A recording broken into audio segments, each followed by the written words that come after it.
To the point या मुलाखतीत Zee 24 तासचे संपादक कमलेश सुतार यांनी बारामतीच्या निकालाबाबत शरद पवार यांना विचारलं असता लोकसभेप्रमाणेच विधानसभेत बारामतीचा निकाल लागेल असं वक्तव्य शरद पवार यांनी केलंय। बारामतीकरांच्या शहाणपणावर माझा विश्वास असल्याचंही पवार म्हणाले। बारामतीमध्ये तुम्हाला वाटतं यंदा की अनेक वर्ष अजित पवार तिथे आहेत, ते म्हणतात की मी इथला विकास केला, यंदा बदल बारामतीत घडेल किंवा बारामतीत तुमचं सांगता येत नाही। त्याचं कारण असं आहे की आमचा वेळ चालू नाही। तो फायदेशीर शिक्षण घेतलं, अमेरिकेमध्ये शिकून आला, इथं एका साखर कारखान्याचं काम लागत होता, उसाच्या शेतीत लक्ष घालत होता। पण नाव आहे, नाव काय।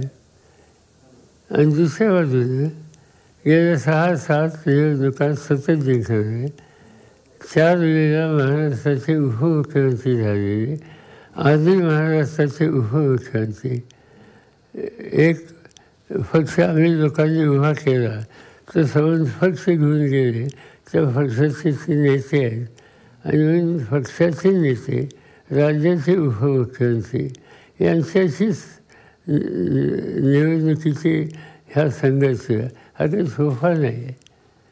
आणि त्यामुळे त्याच्यामध्ये काहीतरी सहज असा निकाल लागेल तसा निघेल हे मी सांगणार नाही।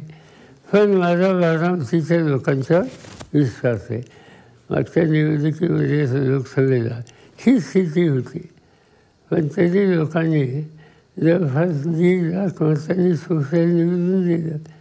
बारामती विधानसभा मतदारसंघात काही 40-45 हजाराचा लीड बारामतीत मिळाला।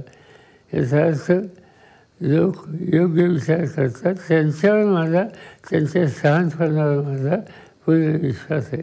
पण मला हे माहिती आहे की लढाई हे सगळ्या शक्तिशाली सत्ताधीशाच्या विरुद्ध आहे आणि दुसऱ्या बाजूला एक तरुण आहे।